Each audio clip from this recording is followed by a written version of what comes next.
Olá e bem-vindos ao Internute, um podcast de perguntas que quase nunca tem as respostas. Comigo, Peter e o Bruno. Olá, Peter, tudo bem?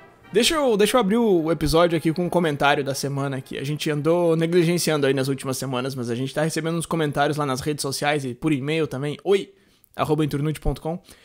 Então deixa eu ler um aqui que eu vou transformar numa pergunta pra ti. A gente fez recentemente um episódio chamado A Vida é um Jogo. E aí tu veio com uma ideia lá de que a gente tem que enxergar como um jogo infinito, ao invés de um jogo finito e tal. Não vou explicar tudo aqui, quem escutou o episódio sabe bem do que eu tô falando. E o comentário que a gente recebeu foi da Karina, e ela falou assim, muito bom, obrigado Karina. E depois ela falou assim, e se a vida fosse sim um jogo, devemos jogar como sendo jogo finito ou infinito, sabendo que a vantagem é de quem joga pensando no infinito. Então minha pergunta pra ti é a seguinte, cara, recentemente a gente veio com essa história aí do jogo finito e infinito, e também recentemente a gente veio falando que a vida é finita, a gente falou de busca de imortalidade, mas por enquanto a gente não chegou lá ainda. Então como é que é, Peter? A vantagem é jogar um jogo infinito, mas a vida é finita? Como é que funciona isso aí? Agora eu fiquei meio confuso aqui com a pergunta da Karina. Acho que o finito e infinito não é muito na questão do tempo, né? É mais na questão dos nossos objetivos, né? Nosso objetivo é algo que é infinito. A gente pode jogar vários jogos finitos dentro desse jogo infinito, né? Então a gente tem o nosso grande objetivo, mas a gente pode ter vários outros objetivos menores dentro, né? Que são os jogos finitos. Então talvez a gente possa tratar dessa forma, mas também, obviamente, é uma questão bem pessoal, né? Como é que a gente quer tratar a nossa vida? Acho que cada um pode decidir da melhor forma ou pode simplesmente não querer usar essa metáfora de jogos, né? Perfeito, muito bem colocado. Mas vamos lá, vamos para a pergunta de hoje então. Peter, pergunta de hoje eu que tô trazendo aqui para a pauta. Vamos ver o que tu vai achar dessa pergunta. A gente já comentou um pouquinho sobre isso no passado. Lá no nosso episódio sobre bloqueio criativo, a gente estava falando que antigamente as pessoas achavam que esse bloqueio era uma força superior que vinha de cima e te trancava. E hoje em dia a gente já sabe que não. E aí tu falou uma frase emblemática lá pelo final do episódio, tu falou assim, o bloqueio não vem do nada, e as ideias também não. Então a pergunta de hoje é, e aí, Peter, de onde vêm as ideias? Nossa, ótima pergunta, e acho que dá pra falar muita coisa nesse assunto. Me lembra até um pouquinho do último episódio ali, a gente falou do porquê gostamos do que gostamos, né? A gente tem essa ideia de que a gente gosta por uma coisa só, e na verdade tem muitas influências, muitos fatores, e me parece que as ideias têm um pouco disso, assim. A gente acha que elas surgem do vácuo, mas elas podem vir de qualquer lugar, de vivências passadas, de memórias, de conexões que a gente fez, de alguma coisa que a gente viu, de alguma coisa que nos falaram. Um mundaréu de coisa aí, né? Tem bastante coisa pra falar, assim. Primeiro, eu fui começar minha pesquisa pesquisando, assim, o que é uma ideia, porque eu sempre gosto de pegar a definição da palavra. Mas se tu pesquisa o que é uma ideia, só vem assim, o que é uma ideia revolucionária. 9 dicas para ter mais ideias, como ser mais criativo. Tá, calma, não é isso que eu quero, cara. Eu quero uma definição mesmo, de fato. Daí eu fui buscar o que é um pensamento. Então, quando a gente pensa alguma coisa, o que tá acontecendo no nosso cérebro? O que é um pensamento? E aí a melhor definição que eu achei foi que é um fluxo de ideias. Mas era justamente isso que eu tava procurando. Aí depois eu encontrei os filósofos lá falando que não dá pra definir o que é uma ideia, porque veja bem, ideia... Tá, cara, eu sei, mas eu só quero uma frase, sabe? Aí eu fui pra neurologia e eu encontrei que essa definição aqui de que uma ideia são neurônios se conectando de uma forma diferente. Então, tu tem os neurônios ali no teu cérebro e eles se conectam numa rede, num formato diferente do que eles já tinham se conectado na história inteira. E isso é o surgimento de uma ideia nova, é assim que isso acontece no cérebro. E aí tem aquela... Não sei se tu já ouviu aquela história de lado direito, lado esquerdo do cérebro, onde é que a ideia acontece e tal. Já ouvi sim, essa ideia de lado direito e lado esquerdo do cérebro aparece em vários contextos, né? E eu acho curioso que a maioria dos contextos em que eu vi essa ideia não era um contexto científico, assim, era sempre alguém que leu de outro, que ouviu falar de alguém que viu numa revista. Ninguém tem a fonte do que tá dizendo, né? Mas eu também já ouvi que isso é um mito, né? Que, na verdade, não é necessariamente assim que exista uma área exata que esse lado do cérebro te diz se tu é mais criativo ou não. E isso também me lembra aquela ideia de pessoas que tiveram que dividir o cérebro, né? E a pessoa não perde essa conexão, ela não deixa de ser criativa ou ser mais racional. Só essa conexão funciona de outras formas, assim. O cérebro se adapta, né? Acho que tem muito dessa conexão de neurônios, assim. Como é que os neurônios vão se conectar? Pode ser que fique um pouco mais pro lado esquerdo, pode ser que não, mas eu não sei, eu acho que é um mito, pelo menos do que eu li no passado, né? Não, tu tá bem certo, é que as pessoas tiraram um pouco da proporção devida a essa história de lado esquerdo e lado direito. É que assim, claro, o nosso cérebro, ele não é espelhado, né? O lado direito não é exatamente igual ao lado esquerdo, então existem coisas que acontecem com mais intensidade de um lado ou do outro, mas eu acho que assim que alguém descobriu isso, veio outra pessoa lá e fez um desenho, tem um desenho na internet do cérebro do lado direito todo colorido e o esquerdo todo cinza, dizendo, esse lado é isso aqui.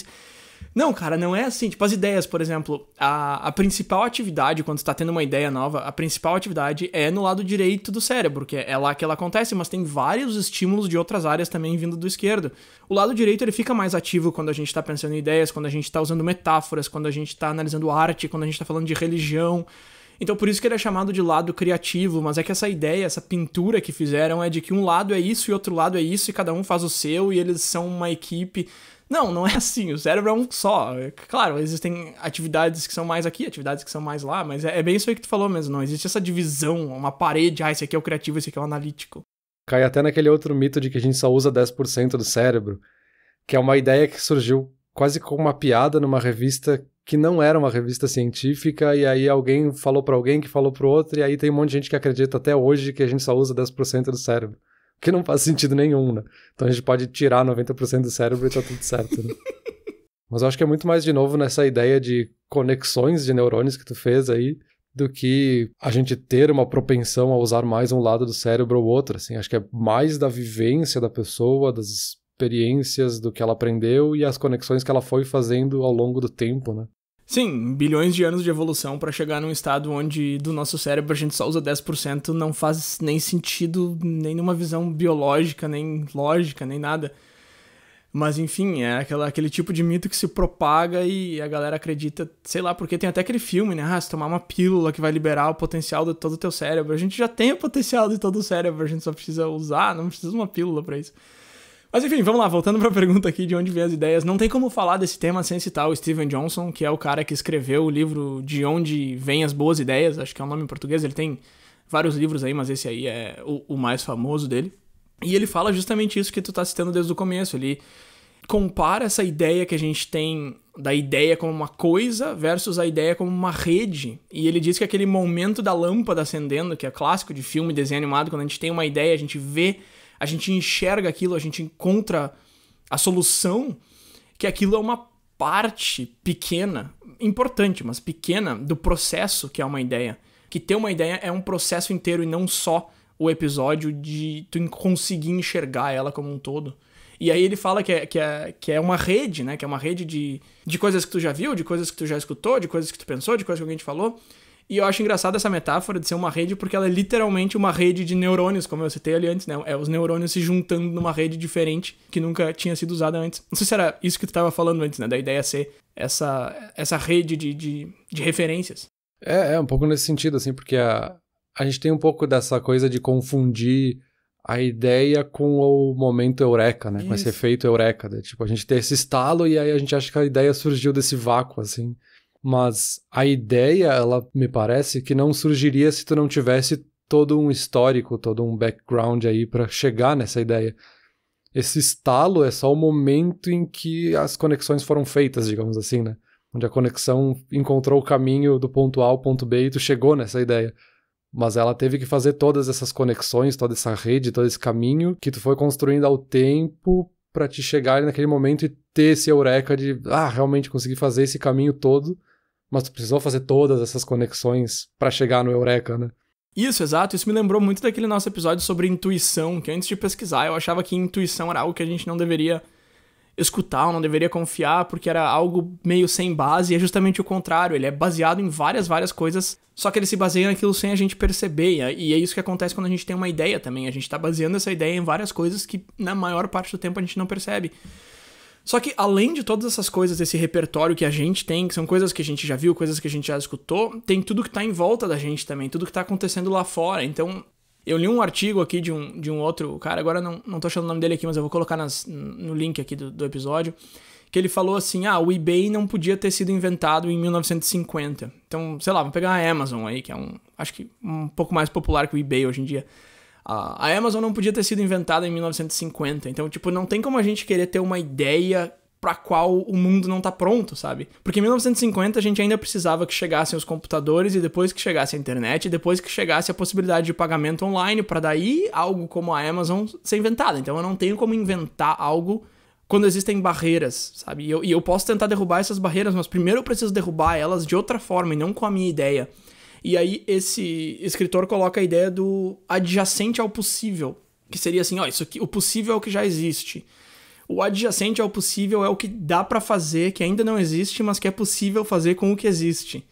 E se tu tentar pular essa parte pra fazer o impossível, digamos assim, vai ser muito mais difícil. Imagina tu tentar ter a ideia da Amazon antes do computador existir. Primeiro que a ideia não vai surgir, porque não faz nem sentido nenhum, mas mesmo que surja, tu tá fadado ao fracasso, sabe? Porque imagina tu lançar a Amazon antes da internet. Como é que não tem nem... As pessoas não vão conseguir usar. Eu lembrei muito o primeiro tablet, que acho que foi a Microsoft que lançou o primeiro tablet, né? Que foi um fracasso total.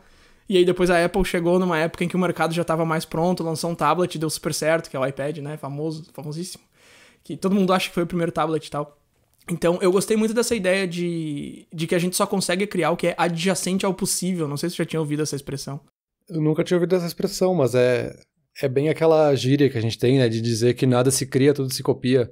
Claro que a frase, ela tá mais no sentido pejorativo, assim, de achar que alguém copiou de outro, mas é porque é bem essa rede de conexões, né? Alguém teve que inventar uma pecinha para alguém inventar outra pecinha e aí juntar elas e fazer algo novo. E disso a gente tem centenas de milhares de exemplos na história.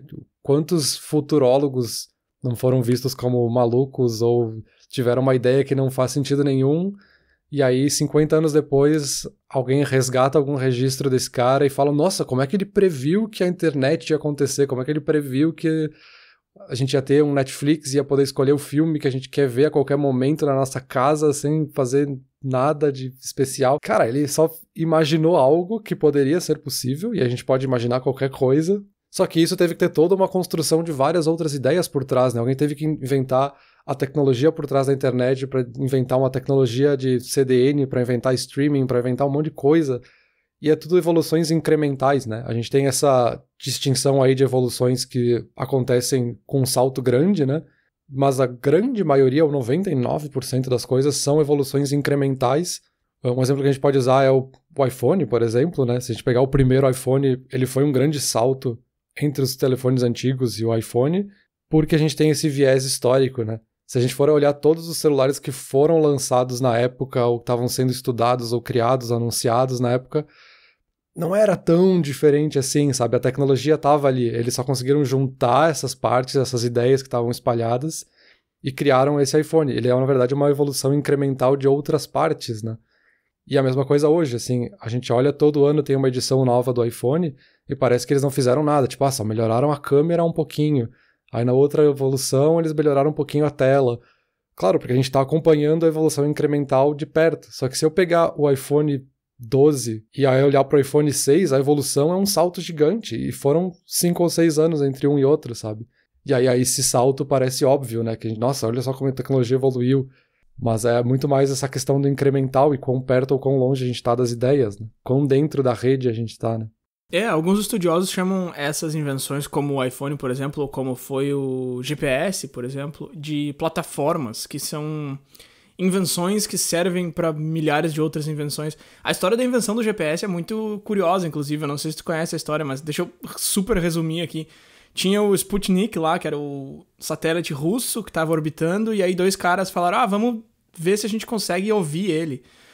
Daí eles conseguiram pegar a frequência, daí eles estavam escutando os bip lá do Sputnik, daí eles falaram, tá com esses bips, vamos ver se a gente consegue ver onde que ele tá. Daí eles conseguiram rastrear o satélite, e aí, tipo, o chefe deles chegou e falou, legal essa brincadeira de vocês, aí vocês conseguem fazer o contrário, de ir lá saber onde que vocês estão. Aí eles conseguiram e, enfim, foi assim que nasceu o GPS, com 2 caras brincando no escritório na hora do almoço.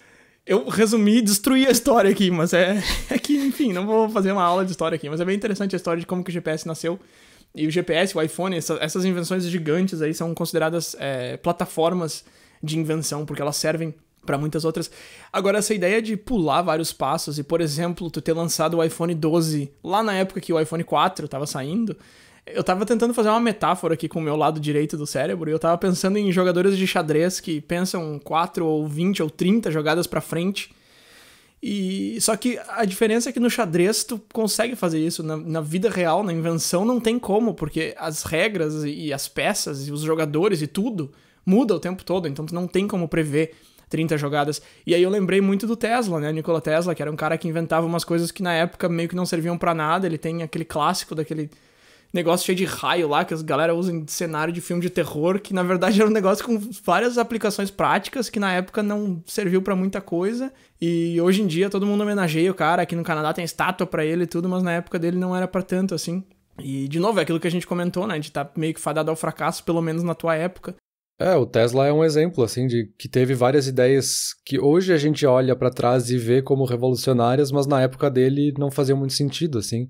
Ele usava justamente essa ideia da bobina Tesla para querer criar uma rede mundial e conectar todas as casas e uma aldeia global de todas as casas e todos os dispositivos conectados, que na ideia era uma coisa absurda, sabe? Porque ninguém entendia o que era eletricidade, na verdade, né? Então, pra época dele, ele estava certíssimo, assim, de querer estudar isso. E aí, por muito tempo, então, ele foi visto como um maluco, assim, de querer ter essa ideia de conectar tudo. E aí, com mais tempo passou, a tecnologia evoluiu, a gente teve essas evoluções incrementais com o tempo, e aí hoje se vê que ele não estava errado, né? Ele conseguiu ter uma visão, ele só não tinha a tecnologia ou essa conexão de ideias para chegar lá, né? Exato, exato. Coincidentemente, semana passada eu vi um meme na internet que dizia... Eu tentei achar aqui pra linkar, mas eu não encontrei mais. Mas enfim, dizia alguma coisa do tipo... Cara, como que o mundo era só terra e água e hoje a gente tem Bluetooth? Como? Tipo, é exatamente isso que a gente tá falando, sabe? Não chegou um Neandertal lá e pegou terra e água e fez o Bluetooth. Tipo, as coisas foram bem aos poucos. E o Tesla é um desses caras que tentou pular vários passos e... Hoje a gente tem muito a agradecer pra ele, mas na época dele não deu certo. E as coisas vão aos poucos e é normal. E essa frase que tu comentou aí do tudo se copia, nada se cria. Não, ao contrário, né? Nada se cria, tudo se copia. Eu acho que essa frase é muito ignorante, porque não é que nada se cria, é que as coisas se criam de forma incremental. Eu acho que essa é uma palavra-chave que tu usou aí, que define muito bem o processo de criação e evolução. E quando a gente tá se perguntando de onde vêm as ideias, sim, uma enorme parte das ideias vem de outras ideias que já foram tidas, talvez por ti, talvez por outras pessoas, talvez por um cara ontem, talvez por alguém há 1000 anos atrás. E é exatamente assim que a evolução funciona. Então, eu nunca gostei muito dessa frase de tudo se copia. Cara, tu quer que eu faça o quê? Tu quer que eu crie um negócio do nada? Tá, peraí que eu vou começar uma civilização nova em Marte, então. Porque tudo que eu fizer aqui, tu vai dizer que eu tô copiando de alguma coisa porque ela tá evoluindo, ela tá incrementando, mas é justamente isso que é uma invenção, é esse o conceito de inventar alguma coisa nova. Sim, esse é justamente o processo, né? Até a natureza é assim, o processo evolutivo biológico também acontece dessa forma, assim. A espécie anterior que vai criando características novas e vai desenvolvendo as novas espécies, e assim elas vão surgindo e deixando de existir por todo esse processo darwiniano aqui que eu falei da pior forma possível. Mas a natureza é bem assim, né? A gente não... Uma espécie nova não surge do vácuo, assim, ela surge da evolução das espécies anteriores, né? Então, quando a gente fala essa frase, a gente está justamente esperando que a coisa surja do vácuo, mas é o oposto, né? Exato, exato. Uma outra coisa que o Steven Johnson fala, eu acho que a gente já conversou sobre isso há um tempo atrás, mas acho que não foi em nenhum episódio nem nada, é que as ideias, elas nascem em partes, assim, a ideia não nasce inteira no teu cérebro, por exemplo, ou no meu. Eu tenho um pedaço de uma ideia e tu tem outro pedaço, só que a gente não vê isso como um pedaço de uma ideia. A gente vê isso como uma ideia completa que não serve pra nada, mas que se eu juntasse isso na que tu tem aí, ia ser uma ideia completa. Eu acho um conceito muito interessante, mas eu acho muito difícil de identificar também. Tu chegar à conclusão de que, essa ideia que eu tenho no meu cérebro não tá servindo pra nada, porque ela é um pedaço de uma ideia e eu preciso conectar ela com outro pedaço. E ele defende muito isso, assim, e fala que, porque lá na época do iluminismo as cafeterias eram muito importantes. Ele comenta bastante sobre isso numa palestra até que eu tava assistindo. Porque as pessoas iam lá e conversavam um monte, e as ideias surgiam desses ambientes de comunidade e tal. E eu não sei... Eu quero a tua opinião sobre isso, mas eu não sei muito bem como formular essa pergunta, mas assim, eu acho que existe uma falta de interesse em transformar um pedaço de uma ideia numa ideia completa, e eu não sei se essa falta de interesse vem do fato de que é difícil identificar que tu tem um pedaço de uma ideia, ou se às vezes a gente não quer compartilhar as ideias que a gente tem, a gente quer proteger as nossas ideias, isso é normal também, natureza humana um pouco. Eu não sei, tu já viu alguma coisa dessa história de ambientes de comunidade serem propulsores ou catalisadores de ideia? E tu acha que isso que foi um grande marco do iluminismo existe ainda hoje Ou as pessoas têm mais essa ideia de proteger as ideias, de não ir atrás. Não existe mais aquela cena clássica de pintura de 50 pessoas numa cafeteria na mesma mesa conversando, mas existe a internet, onde tu tem 50 mil, então, teoricamente, esse fenômeno deveria estar ainda maior do que ele era antigamente. Sim, sim. Uma das ideias que eu lembro ainda de ter lido sobre o Steven Johnson é justamente essa, de por que o iluminismo aconteceu justamente na França e não aconteceu em outros lugares do mundo. Porque na França tinha muito essa cultura de cafés e as pessoas se reuniam nos cafés para conversar e trocar ideias. E aí surgiram essas ideias que levaram ao iluminismo, né? Esses vários pensadores, filósofos, né? Eles se juntavam nos cafés, cada um com a sua partezinha da ideia, e essas ideias acabavam se chocando e criando ideias novas, né? Mas não quer dizer que outras pessoas em outros lugares do mundo não tinham essas mesmas partes de ideias. Elas só não criaram um ambiente onde elas podiam trocar e fazer essas conexões e ver que essa parte da minha ideia, juntando com a tua, leva a algo maior, sabe?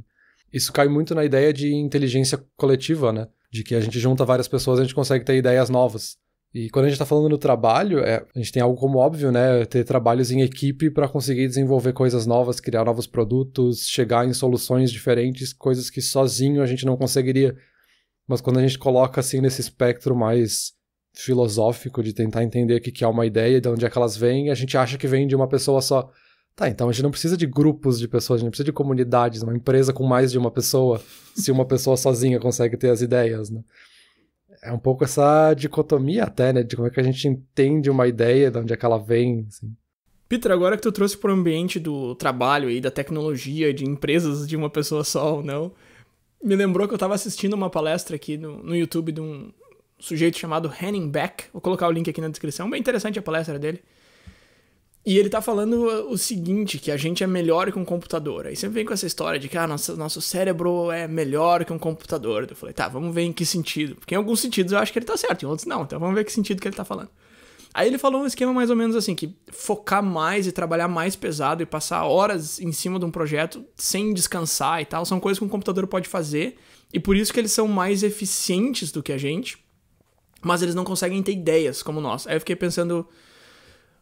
será que não? Porque tem essa história de deep learning, de inteligência artificial e tal, mas aí, tá, ele tá falando um negócio que faz bastante sentido. Ele falou que tem muita ideia que surge da ineficiência que a gente tem como ser humano, que é nessa ineficiência que mora a genialidade de novas ideias. E que um computador pode ter ideias de como, sei lá, resolver um labirinto, alguma coisa, mas que ideias de fato que revolucionem alguma coisa não vão vir de um computador, elas precisam vir de uma mente que não é perfeita, que se depara com erros, com problemas e tal. E aí, segundo ele, é por isso que tanta gente tem ideia no chuveiro, enquanto a gente não tá trabalhando, enquanto a gente tá fazendo alguma coisa que não é tão produtiva, digamos assim. Eu não acho que seja por isso que a gente tem ideias no chuveiro, mas depois a gente fala sobre isso, eu vou te perguntar sobre isso também. Mas enfim, eu gostei dessa ideia dele de que é no erro que tá a ideia, em ver a coisa diferente, enxergar a coisa em outro contexto. Que é por isso que quando a gente vai dormir com um problema, a gente tem mais facilidade de resolver esse problema no dia seguinte, ao invés de ficar se debatendo nele. Que é por causa justamente dessa pausa que a gente dá, dessa distância que a gente toma, que a gente consegue ter ideias novas. E aí eu fui mais atrás disso, dessa ideia de que o erro é bom, que o problema é bom, que o que é ruim é bom. E aí eu encontrei um experimento que eu achei interessante. Aí eu quero te perguntar sobre o resultado desse experimento aqui, porque eu não sei o que eu concluí desse experimento. Porque o experimento era o seguinte, eles botaram 2 grupos de pessoas e botaram uns slides com umas cores, tipo azul, vermelho, verde. Um grupo era só pessoas normais ali de fato, o outro grupo tinha uns atores infiltrados. Aí o primeiro grupo, eles tinham que relacionar uma palavra com a cor que eles estavam vendo. E aí eles escolheram a palavra mais óbvia possível para todas as cores. Tipo, para azul eles botaram céu, para verde eles botaram grama, etc e tal. No outro grupo, os atores falavam que estavam vendo outras cores. Então o slide era azul, mas eles falavam que era verde. Aí ao invés de botar céu, eles botavam um negócio mais criativo. Eles tinham que buscar outra palavra, eles tinham que pensar um pouco mais antes de responder. Porque uma parte do grupo estava dizendo uma coisa e eles estavam dizendo outra. E aí esse experimento está dizendo que ver as coisas de outra forma e ver as coisas erradas pode ser bom porque te faz pensar mais e buscar novas ideias. Só que por outro lado, se tu tá analisando sim ou não, certo ou errado, o primeiro grupo acertou, digamos assim, as respostas e o segundo errou. Então, assim, minha pergunta pra ti é o seguinte, ideia ruim, tá? Ideia ruim, tu tem uma ideia e a ideia não presta. Tu acha que isso tem algum lugar no processo criativo? Tu acha que a ideia ruim serve pra alguma coisa? Ou não. Porque segundo esse experimento, o que tá errado é bom também, faz parte do processo de criação. É melhor tu tá errado do que tu chegar no resultado rapidamente.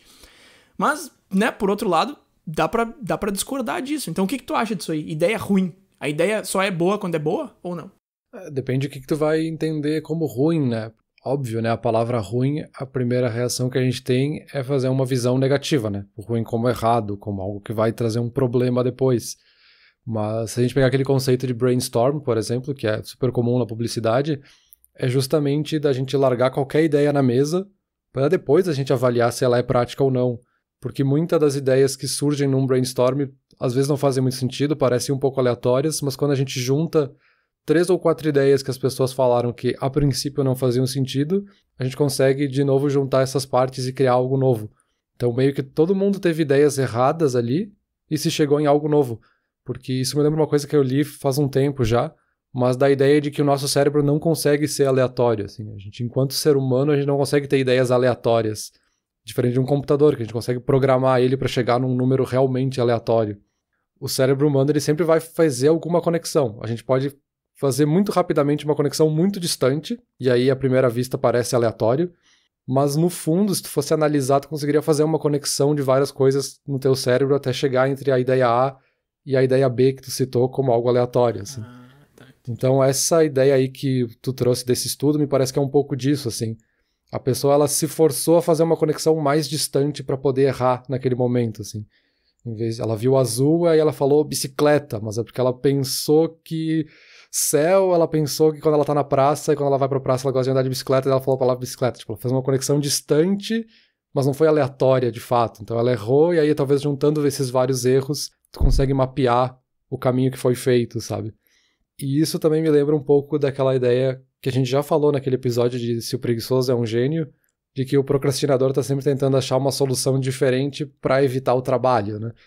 É um pouco disso, assim, tu olha pro cenário, no caso o computador ele iria fazer o que ele tem que fazer da forma mais eficiente possível, e o ser humano, por preguiça, a gente pode colocar assim, ele ia tentar achar uma solução diferente porque ele não tá afim de fazer aquela tarefa daquela forma, ou ele quer agilizar, entre aspas, e resolver, então ele acaba criando uma ideia nova a partir do erro de ser ineficiente, sabe?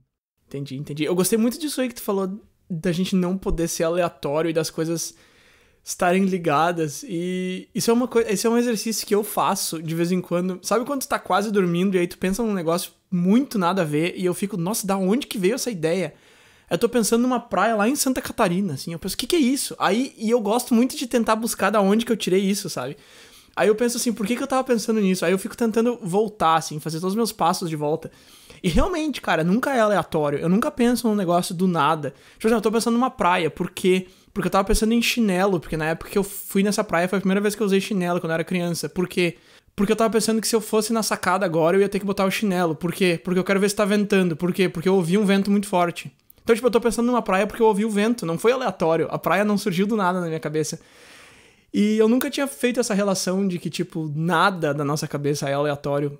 Por mais que volta e meia eu faça esse exercício e que me prova que realmente nada que aparece na minha cabeça é aleatório. Interessante esse teu comentário aí. Mas agora deixa eu voltar pra ideia no chuveiro ali. Esse é um clássico, né? A pessoa tá tomando banho, tem uma ideia, daí sai correndo pra anotar a ideia no papel, ou sei lá, fala alguma coisa pra Siri anotar nas notas. Eu comentei ali que o palestrante aquele falou que é porque a gente precisa tomar uma distância do problema, mas nem todas as ideias que a gente tem no chuveiro são pra resolver problemas. Então por isso que eu falei que eu não acho que seja por causa disso que a gente tenha mais ideias no chuveiro.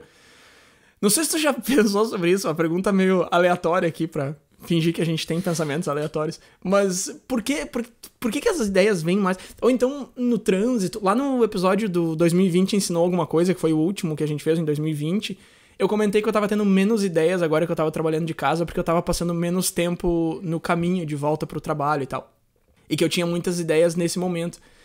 Tu já parou pra pensar em por que as ideias surgem nesses momentos em que a gente tá lavando a louça, ou caminhando na rua, ou tomando banho, enfim? Sim, eu já vi algumas coisas sobre esse assunto. O chuveiro é um dos lugares onde a gente tradicionalmente diz que tem ideias, né? Mas a gente tem também pessoas que têm ideias quando deitam pra dormir, e aí surge aquele estalo e vem uma ideia, e muita gente tem até um caderno do lado da cama pra anotar essas ideias quando elas surgem, né? Tem gente também que às vezes quando tá estressado fala, eu preciso dar uma caminhada, e aí sai pra dar uma volta, pra justamente colocar as ideias no lugar, e ela acaba tendo ideias novas. O que eu sei é muito de que é uma questão de estresse, a gente precisa relaxar o cérebro um pouco para que ele consiga fazer conexões novas, porque quando a gente está muito em cima do problema, assim, a gente não se distancia dele, a gente está forçando o cérebro a querer fazer uma conexão que a gente já sabe que não levou a lugar nenhum. Mas por a gente estar ali em cima do problema, a gente fica meio que faz esse caminho, faz esse caminho, faz esse caminho. Só que ele não funciona, assim. A gente fica batendo com a cabeça na parede, né? E aí quando a gente sai um pouco, a gente relaxa o cérebro, a gente vê outras coisas, talvez caminhando na praça tu começa a ver o cenário e aí o vento e tu pensa em outra coisa. Isso relaxa o cérebro ao ponto em que ele consegue realmente fazer conexões novas e achar um caminho que tu não conseguiria se estivesse se forçando numa direção, né?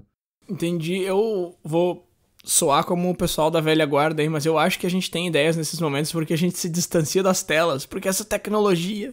Não, brincadeiras à parte, eu acho que faz bem também, porque a internet, as telas são uma extensão do nosso cérebro, o que é ótimo, mas às vezes a gente precisa pensar um pouquinho sem essa extensão. Eu acho que esse momento em que a gente está dirigindo, por exemplo, ou que a gente está caminhando na rua, que seja um momento que a gente se força a desligar essa extensão e deixar o nosso cérebro trabalhar de fato por ele próprio.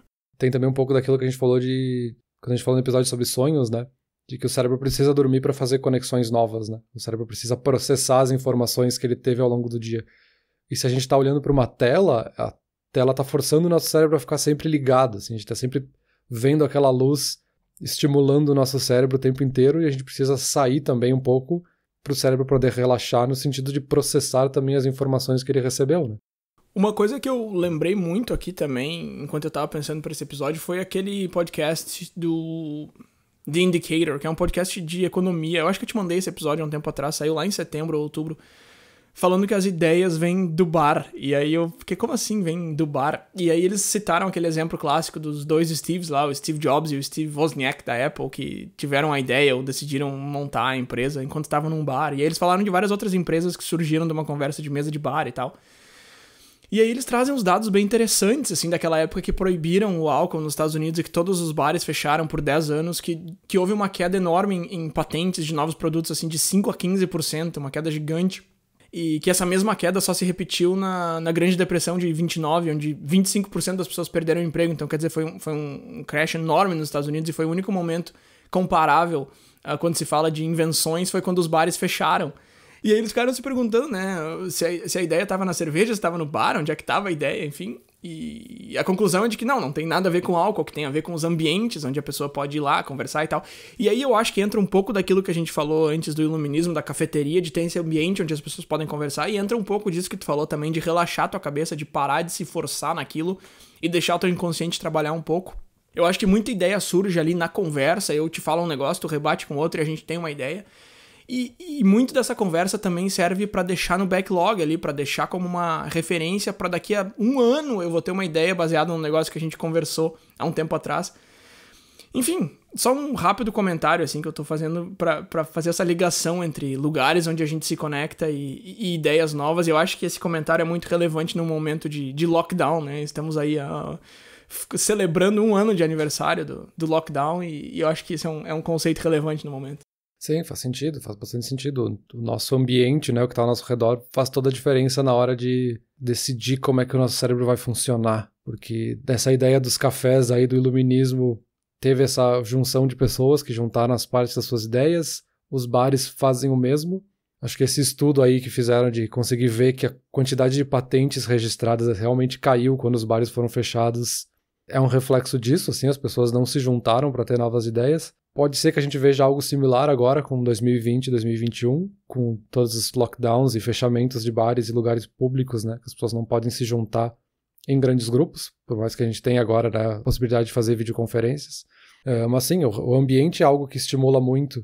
E aí, talvez eu já esteja um pouco concluindo o episódio, não sei se é isso que tu quer para agora, mas a gente tem um pouco essa briga eterna, né? De gostar de ideias novas, achar super legal e super estimulante, juntar pessoas para ter ideias, mas por outro lado a gente insiste em achar que a ideia vem do vácuo, então por isso que a gente fica nesse vai e volta, né, de tipo, a gente cria um conceito para as pessoas criarem ideias, mas depois a gente oprime as pessoas que têm ideias diferentes porque elas são erradas, então a gente tá sempre nisso, assim, a gente meio que sabe de onde é que elas vêm, mas a gente não quer aceitar, porque é um pouco assim do egoísmo humano natural, de querer que a ideia tenha sido só minha, né? A ideia é minha e ponto, eu que tive essa ideia. E, na verdade, ela vem de todo mundo, né? Bom, já que tu teve a ideia de concluir o episódio, beleza, vamos lá, deixa eu só fazer um último comentário aqui sobre isso aí que tu tava falando. Eu, essa semana, fiquei tentando listar, elencar algumas ideias que eu tive aí nos últimos tempos e tentar rastrear pra ver de onde que elas vieram. E uma coisa que surgiu agora na minha cabeça é bem isso aí que tu falou do egoísmo humano, assim, a minha empresa implementou uma ideia que eu tinha dado há uns 3 anos atrás e eu fiquei muito chateado, tipo, porque... Cara, eu já tinha dado essa ideia 3 anos atrás, eu estou implementando agora, e não foi nem a minha ideia que eles usaram, sabe? Só que foi, tipo, foi uma... E eu fiquei, mas no fim das contas, o que importa, sabe? Assim, que bom que provavelmente eu ter falado isso há um tempo atrás ajudou no repertório de alguém aí, chegou nesse momento. Porque é justamente isso que a gente tá falando, é um conjunto de acontecimentos e de sub-ideias e de repertório, de referências, enfim...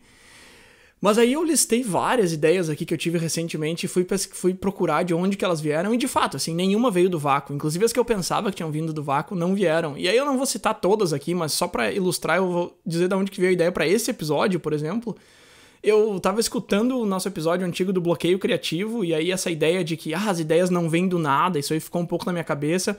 O nosso episódio do que são os sonhos também me deixou pensando em o que é exatamente essas coisas que acontecem dentro do nosso cérebro.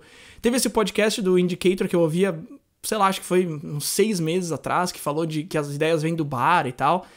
Então foi uma junção de tudo. Eu pensei em fazer esse episódio aqui, eu pensei em trazer esse tema e pareceu que essa ideia tinha surgido assim, que legal. E aí eu fui pensar e na verdade... E aí no fim das contas já tava na nossa lista de possíveis pautas, então quer dizer, já tava no fundo da minha cabeça também.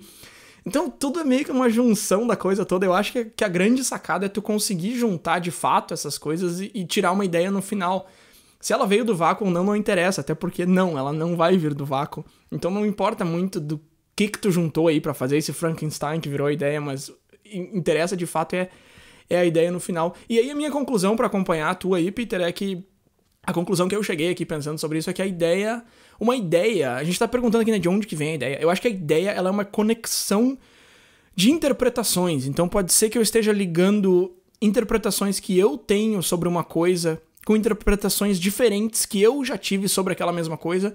Ou eu posso estar ligando interpretações que eu tenho sobre uma coisa com interpretações que eu tenho sobre outra coisa. Ou eu posso estar ligando as minhas interpretações nas tuas. Enfim, as combinações são diversas, mas eu concluiria dessa forma. A ideia é uma conexão de interpretações. Perfeito, acho que essa é uma ótima conclusão, assim, é uma rede de conexões e de interpretações que geram ideias novas, né, a partir de ideias antigas. Acho que isso resumiu super bem aí pra quem gosta de a resposta em uma frase final, né. Agora o problema é pro próximo episódio, né, eu que tenho que ir atrás da pergunta, tô meio sem ideia, mas com certeza eu vou vir aí com algo totalmente inesperado, novo e aleatório. Uma ideia tirada do vácuo, valeu. Valeu.